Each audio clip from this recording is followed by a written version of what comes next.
Good morning from sunny South Wales in the middle of winter. It's too cold for me at the moment to build guitars, so I thought I'd start shooting a little video on a guitar that I've purchased. It's a 1979 Fender Stratocaster. It had been heavily modified with electrics. These are called EVE switching, and what they do, they're off in the middle position, and when they're down they're on, so you can select each pickup. When they're up, they're out of phase, or reverse one, whatever way you want to wire it. Poplar in their day, absolutely rubbish really. I'm not sure whether Mr. Gilmore made them poplar at one time. So this is going to be put back to as it originally was, with a 5-way switch. Everything else seems to be all original except this pot here is a Japanese one. It's difficult to see the details on the back of these pots, which I'll show you later, because the bad soldering has been done to it. It's just been, the top of the pots have been just completely flooded with solder. But the main problem is the body. The body had been refinished badly. There's no clear coat on top, it's just paint. It was done many years ago, because the person I had the guitar off, I've had it for 20-25 years and it had never been played. But at some point or other in the 80s, somebody decided, it's difficult for me to show you here, but there's a series of awls all the way around between a 1/4 inch to 1/2 inch to 1 inch, and they're all over the body, and they line up with the marks that's on the back. You can see that a little bit clearer there. They just drilled all the holes in the body, not for chambering or nothing like that. They did it that they probably thought they'd look cool at the time, but it was complete and utter nonsense. So the big thing with this guitar now is I got to strip the body and refinish it. Colour wise, I'm not really sure what I'm going to go for. I know I'm not going to be able to go for a sunburst and show any of the wood translucent through it, through the amber, because the body had been so badly mauled. But I'll repair all the body and fill it all up, and there'll be a solid colour go on there.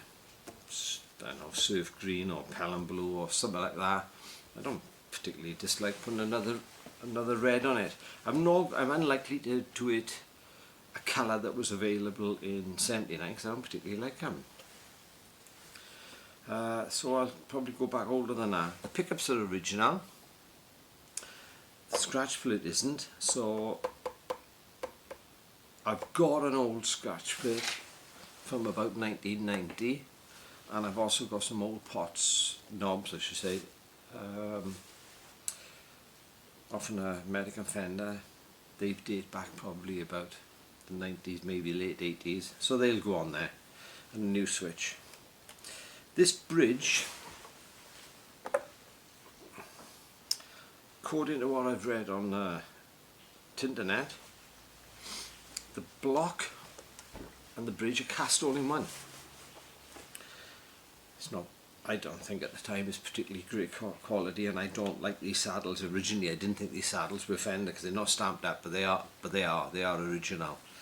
So I have bought some vintage type Fender saddles to go on there. Neck wise, neck is not bad, to be honest with you. It's a lovely dark colour rosewood. There's a little bit of finger wear by how their nails are long, and they're playing C and G and E. Frets, there's very little marks on them. I don't know whether it had been stoned at some point, because they're pretty flat.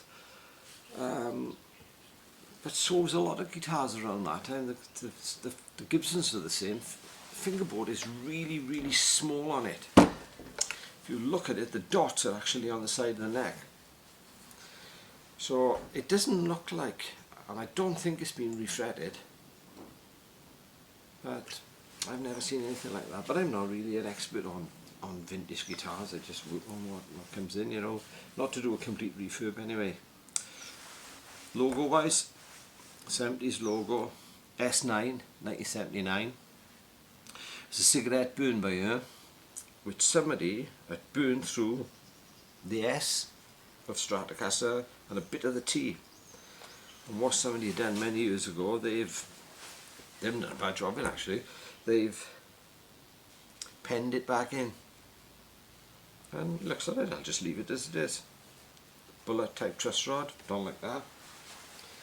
So the thing is now is to take it apart and have a look at this body and see what we've actually got.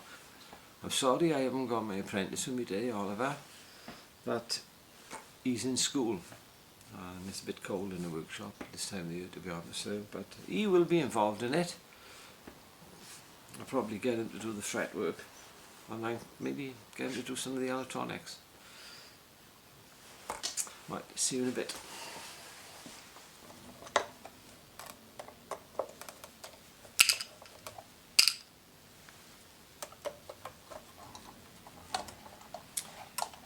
Okay, here we go.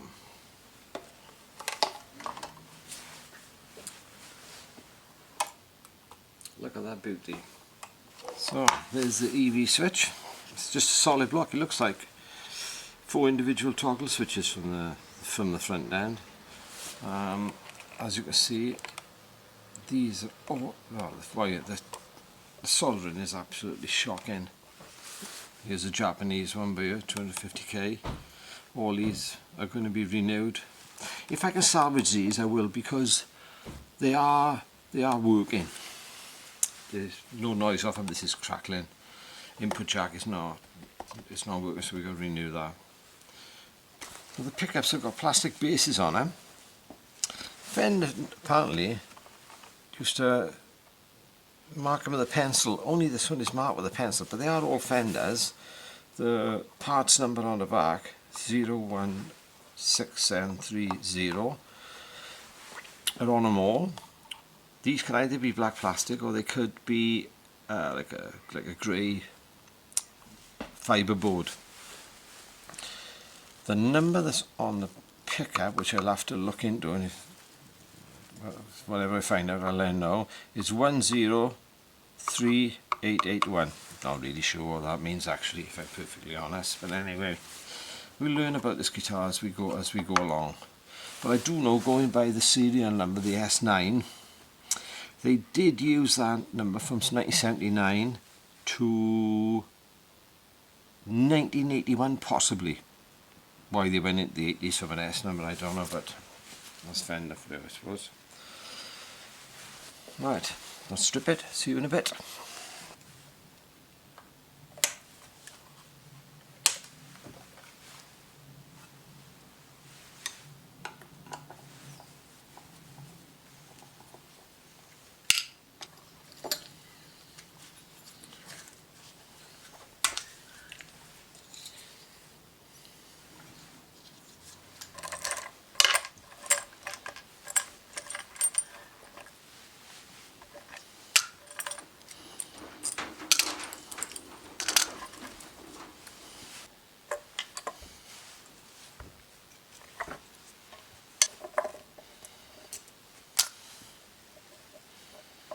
So this is the bridge they did. There's a parts number on it of 4347, I think. Can't really see that. Oh, 0347. But as it says on the internet, it's cast all in one. Alright, that's that. Another thing, when they put the serial numbers on these guitars, they put one on the headstock and they put one on a sticker in the body, and there's the sticker, but with this atrocious paint job they've done on it, they've painted all over it, and they've had to go with a flat bottom drill here, some sort of remill for something, probably to put an humbucker in there, but anyway, not too bothered about that, that'll be okay. I may clean up the routing a little bit to make it look a bit tidier, but as you can see from the paintwork, it is shocking. Micro tilt adjustment off. Some people like it, some people don't, but apparently it worked quite well. So look at this neck socket, and look at that. What a complete mess up. So I got no doubt that this was either sprayed in somebody's garage or something. Nothing wrong with that, I suppose that's what I do. Or some car shop have had a go of it. There is some numbers on here. I'll do some research on that. I can't really see what it is. This looks like 120428. And then there's a word of some sort there. I can't really see what that says, but it finishes in RUIZ. I'll have to research that. But anyway, the neck is in really good condition, to be honest here. So I'm looking forward to working on that.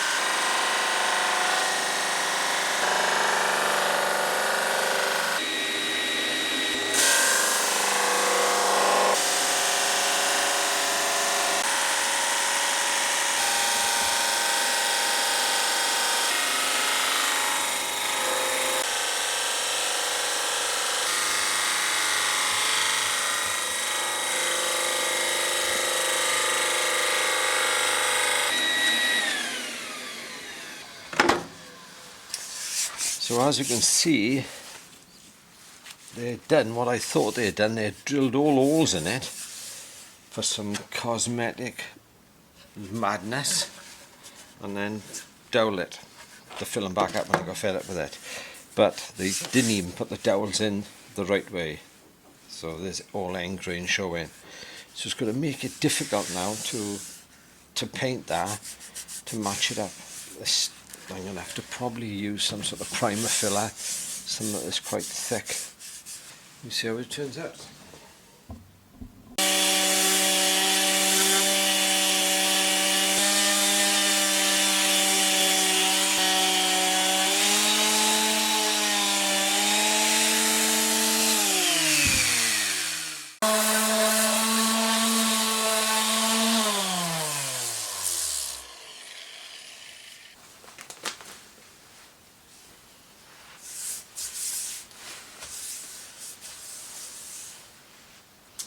Right, now you can see this extent of all the holes that they drilled in it.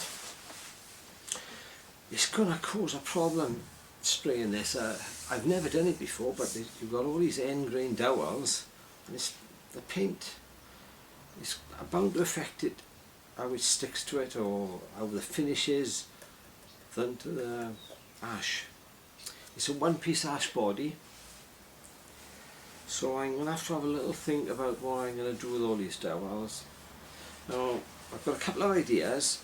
I have used in the past a primer filler, an automotive primer filler, which is a thick, heavy build-up primer.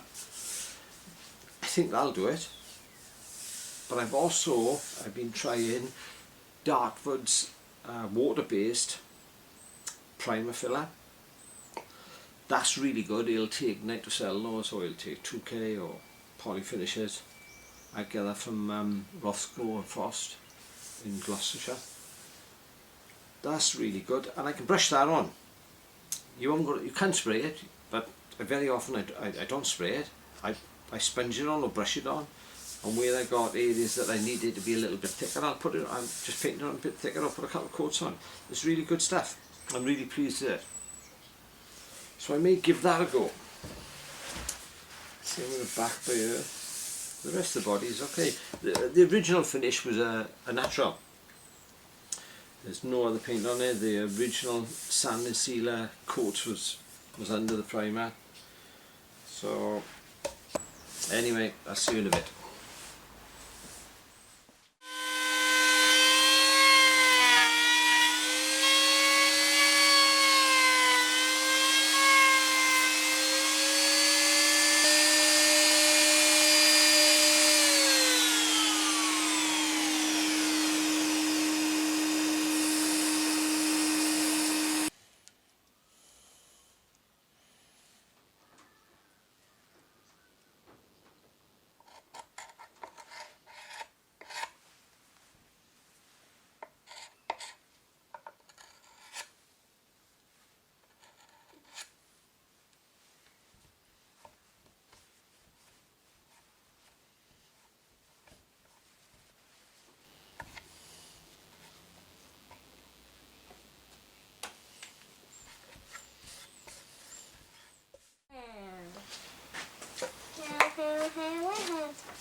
Okay, so we only need these for a minute now, right?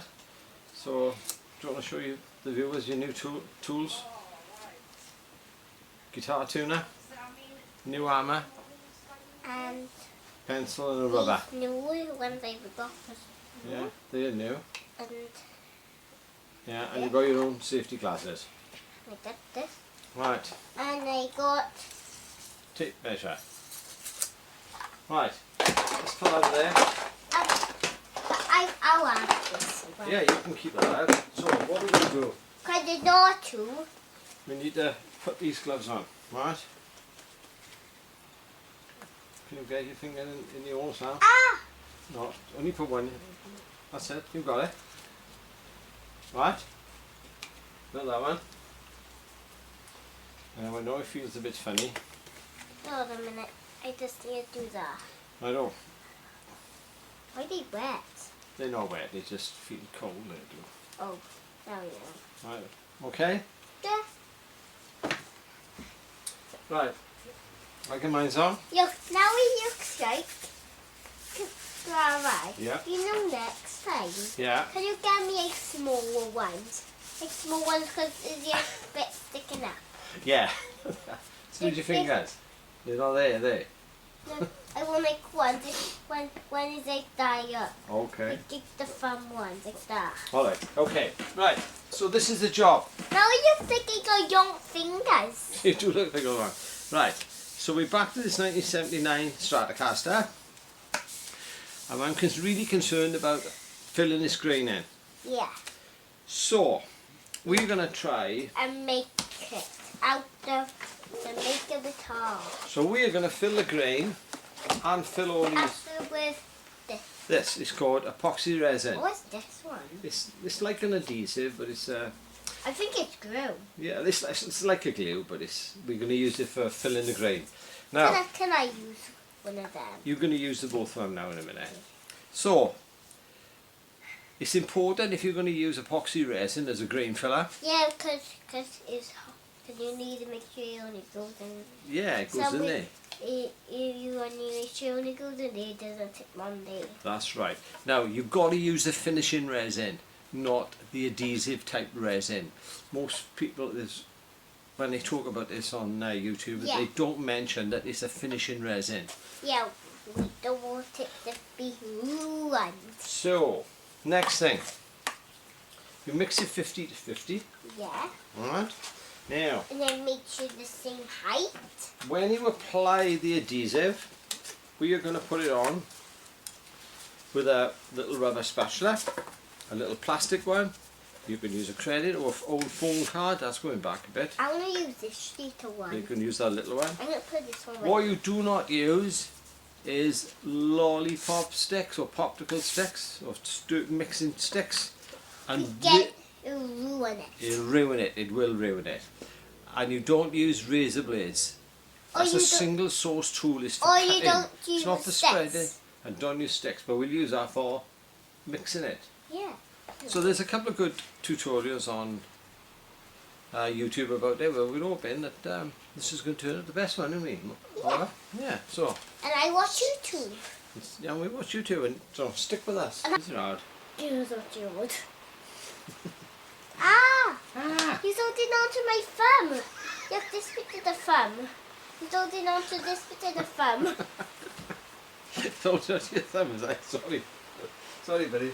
Okay, so, this is our mixing pot. Now we have to mix it in. Yeah, but Now we have to mix that into and there. that. But don't pull the stick out, right? So I'm going to pour these in now. Oh no. Boys, where's that smell coming from? It's coming from you. And I'll have a cup of tea. We put gloves on this in case you get on our skin. Yeah, we don't want to get on our skin. No. It's not too bad a smell. Do we have to put a lid on? No, we're going to pour it on you now. Pour it on me. I'll pour Okay, it. now. I'll pour it. I'll pour it. So what we're going to do, now, Can I pour it? I'll pour it and you can spread it about. So, I told you on spread around with that little one. okay, And you done that just in case it gets on our skin. Yeah. So we got to And go you across. and you put tape on it just in case it gets in there a bit. Yeah, that's okay. So what we got to do now? We got to go. Oh, it's going a long way. That's So shiny. don't listen now. Don't drag it into the cavities, okay? Because it'll all run down inside. Well, in fact, do you want to do it with that one or this one? You have this one, is it? That's it. Yeah, right. Have a look at that. Right. So you got to spread that about on there now. Okay. Okay, now. Right. Yeah. That's what you got in there. I think we need a bit more. I think you need a bit more now as well. Because he's not actually going now. Okay.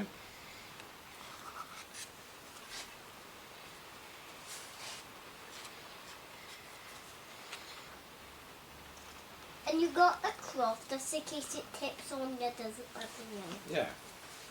Right on.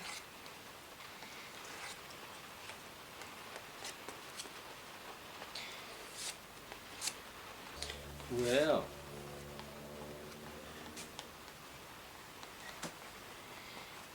Now it looks shiny. This is my favourite one. Well, that looks pretty cool. I think we need a bit more by there because I can see a bit more not by there. I think we're done now. I think we've done as well. Now it's a pity now. Right, my little friend has left me for a short while, so I'm going to carry on now with the front. I'm just going to have a little recap while it's a little bit quiet.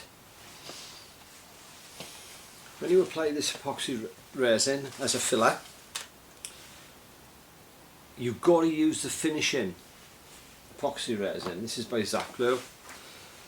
It's a finishing resin, not your normal adhesive resin. Do not get them muddled up. When you're applying it, don't apply it with razor blades and popsicle sticks and nonsense like that. Use a squeegee, a rubber squeegee, or just a little credit card, or it's an old phone card. When you apply it exactly the same as any other grain filler, across the grain, but not over the cavity. It's just going to all run down in the cavity and make a mess. So always drag it away from the cavities. Now with this guitar, I'll be honest with you, I would never use this. You see, I see some people using them on acoustic guitar tops. There's just no need. It's just too messy when you can use a normal sand and sealer or a cellulose filler primer. But with this job, it's going to make things a lot easier because there was a lot of damage to the guitar. This 1979 Strat, and I was concerned that the damage would always show through once I've done the painting, which what it was like when I bought the guitar. So the primary idea of this is to fill and get rid of any of the defects. It's an ash body, so it will help fill the grain up as well, but it's these open areas that I'm concerned with. So without further ado, we'll have a crack on. Now some of you might be wondering why I haven't tackled the edges yet. I'm not worried about the edges for a minute, to be honest. I'm not worried about them at all. They're going to be easy to do. It's this damage to the front of the guitar that I'm really trying to concentrate on.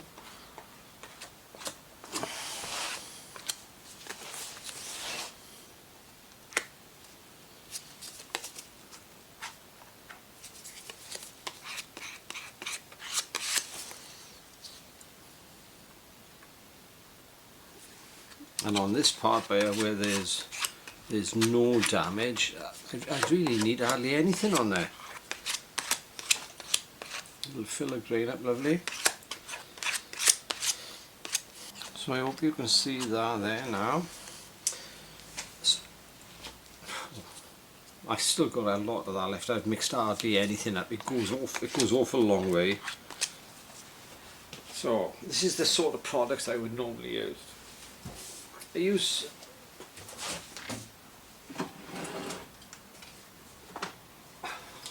doesn't matter about what make, doesn't matter what makes. I've used this for years. It's a spirit based sanding sealer, methylated spirits and something else, and French chalk. I've used that for donkey's years. But when I changed the make of lacquer that I was using, I did find that I was getting some adhesion problems where it was the lacquer sticking to the wood, and I narrowed it down to this. So I've stopped using this, but I've got to admit I have had good use of it over the years.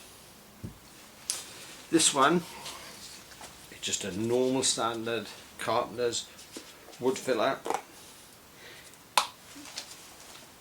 It's based in a powder form. This goes a long way. Mix it with a little bit of water. This is a dark one, so it's really good on mahogany. Again, you need to do a couple of goes of this, but it smooths out really fine and takes all finishes. There's that one, what we've just been doing. But this Dartford water-based sealer primer clear, I really like this. It's water-based, it goes off rock hard. As you can see, it almost crystallises.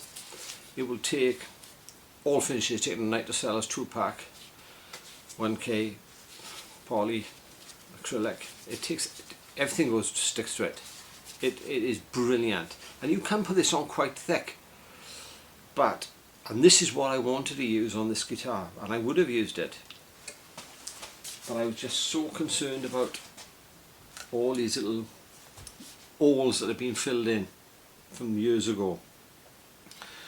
So this is why I went to the epoxy.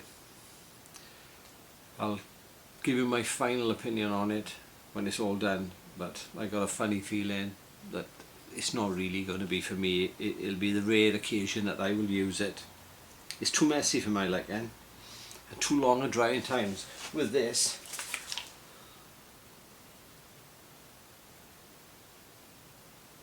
this is touch dry in 30 minutes and you can apply another coat. It says on the tin that you can recoat it after 2 hours, but I have recoated 3 or 4 coats of this I've put on in a day easily. So anyway, I've got to leave that to dry now, and then I've got to sand it back. But if it's something interesting for you to see after they've sanded this off, I will show you. Right, thank you very much for now. Bye.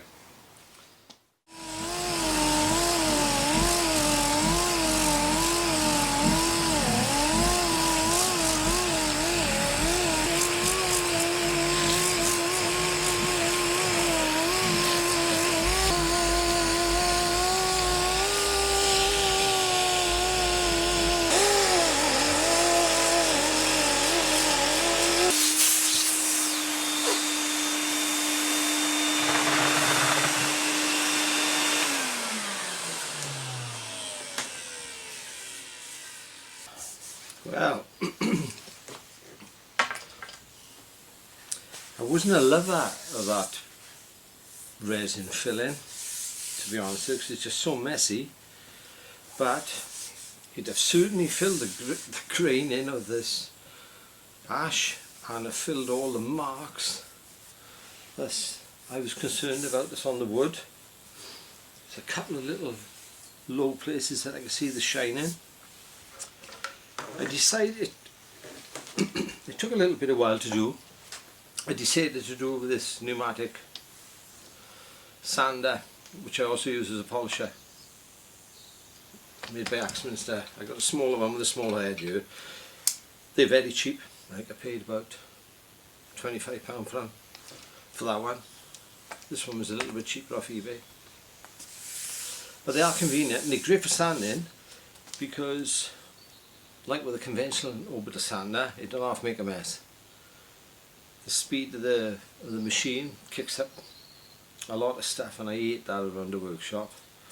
You want to have really good ventilation. But with this, the oscillation is small and the rotation is small on it. It's a little bit slower, but it's great for control, and all the mess is confined. So I'm really pleased with that, to be honest. There's a couple of little marks that I got to do. I'll crack on now and do the other side that me and Oliver did. And then I can tack the sides. Got a bit of a sore throat, so I totally funny. I tack the sides, and then it's ready for some primer and the colour. And the colour's going to be Sonic Blue. Decided that now. So I'm going to order that from Roscoe and Frost. And I'll see you in a while, I would have thought now. Give me a couple of days to get this sorted out and I'll be back. Thank you.